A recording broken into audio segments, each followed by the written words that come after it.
For me, it talks about the periphery.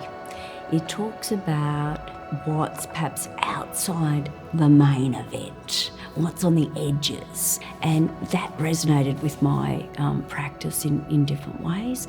I often talk about offcuts, so things that are kind of left behind when you've kind of cut out the main frame. What's outside the frame of painting? What are the offcuts and kind of the leftovers from our everyday experience or experience as an artist?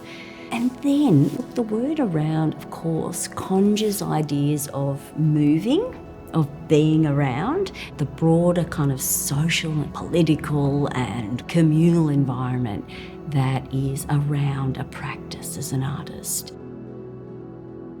I've had a studio in Reservoir for the last, I think it's about 10 years. I moved out there after having children. I, of course, started noticing the environment and what makes up the environment, and I got curious about the people and the place and the suburban vernacular.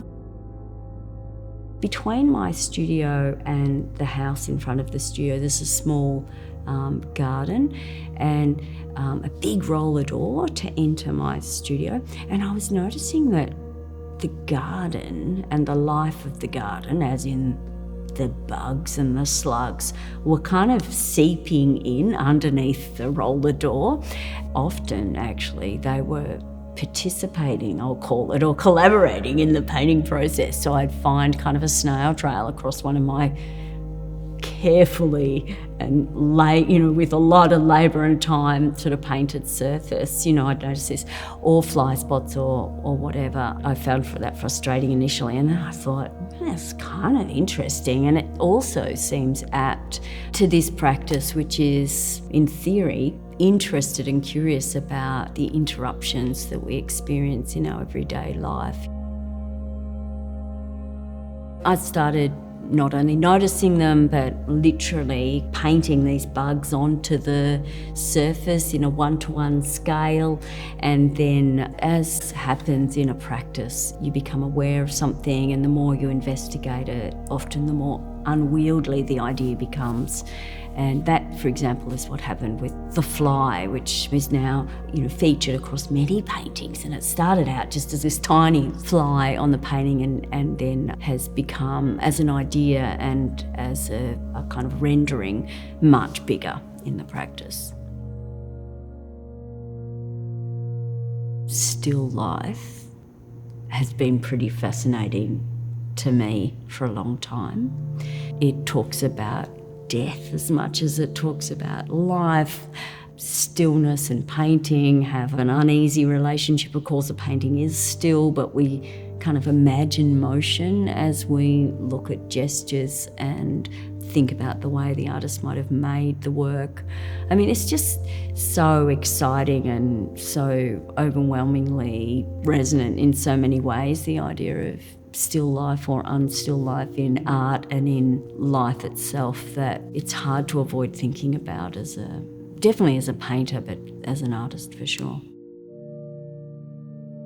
Every painting is in some way an invitation to think and engage and draw pleasure or discomfort, or even an invitation to be bored and just slide off the painting and go on to the next thing.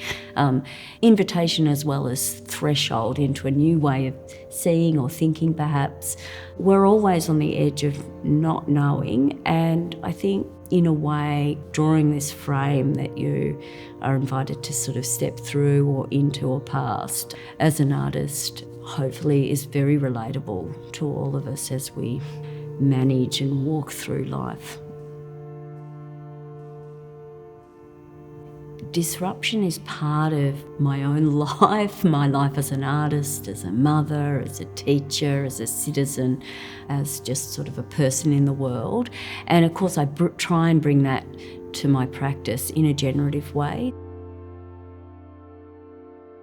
Making the viewing of the work, or the sort of engagement of the work, not too easy all the time, so that it might prompt a double take or sort of a re-looking or sort of a re-evaluation of something that we thought we already knew or understood. And also propping. So, you see small paintings propped up in a painting and then the actual painting propped up on milk crates against a pillar. And if we go further behind me, you see paintings literally propped up on the floor, and then you'll see the museum itself has propped up some of the works, not just because the paintings are held on the pillar, but downstairs you see a car kind of ratchet strapped to a pillar. So the museum is propping it up. Or is it the art propping up the museum? We don't know. And then if you go outside, you see gates being propped up by other gates. And so this idea of what's behind the paintings, what's around the paintings, kind of goes back to around, doesn't it? So propping to me is perpetually keeps on being interesting as a motif. It's not just about the provisional, something being set up temporarily and then easily kind of packed down and rearranged somewhere else. It's about that too, but it's also about, for me, and I hope the audience, about other ideas about power. There's flags on the outside of the building. They can be read in two ways, depending on your approach as an audience to the work.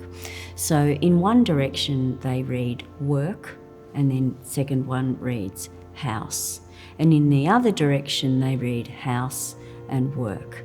That's a very kind of straightforward sort of conflation of two zones to bring in the idea of the home that is, again, kind of around our life, perhaps not presented in institutions, is in some way, I hope, a little sort of poke at the facade of the museum. I mean, who does your housework? How much do you pay the person that does your housework? Did you ever thank the person that did your housework? There are cars in many of my paintings. They're always banged up cars in some way or another. In this show, there's an actual car. And it too is banged up. It's dinted in a way that's actually impossible, because it's not just dinted from the outside, it's dinted from the inside. It's not dinted in a way that sort of indicates a single bingle in a car. It's a very confusing dinted car. It doesn't look like it's been found that way, and it hasn't been found that way. I found it in one piece and I dinted it myself. I dinted it by jumping on it, by hitting it with things, by running things into it, and gave it this kind of patina of use.